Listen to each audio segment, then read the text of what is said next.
répondez-vous de nouveau à Laurent Wauquiez ou encore Éric Ciotti hier à votre place, Sophie Primas?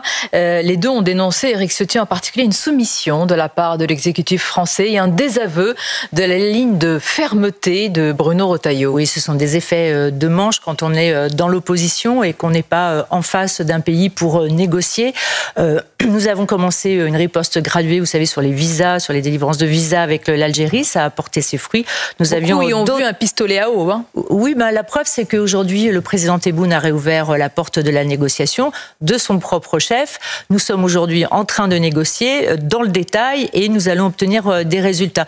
Donc je dis à M. Ciotti, je dis à M. Wauquiez que nous sommes en train de travailler. C'est moins efficace peut-être que ce qu'ils disent depuis les bancs de l'hémicycle.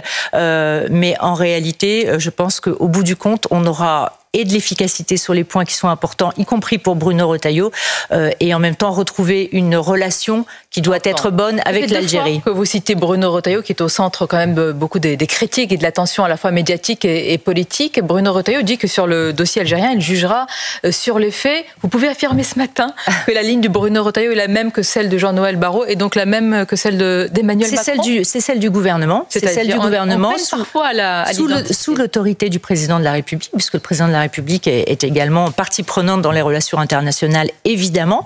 Et d'ailleurs, les relations se sont faites d'abord avec lui, entre le président Tebboune et le président Macron, et ensuite avec Jean-Noël Barrot au Quai d'Orsay. Et oui, c'est la ligne du gouvernement, c'est-à-dire à la fois une grande détermination. Nous voulons que les OQTF algériens, dont nous avons fait la liste, repartent en Algérie, dans le cadre des accords de 94. Nous voulons que nos entreprises françaises retrouvent un courant d'affaires avec l'Algérie. Nous voulons la libération de Boualem Sansal. Et nous sommes en train de négocier dans ce sens. Mais pour négocier, il faut à un moment reprendre langue. D'accord, c'est-à-dire c'est la diplomatie qui reprend, et c'est des relations entre les présidents.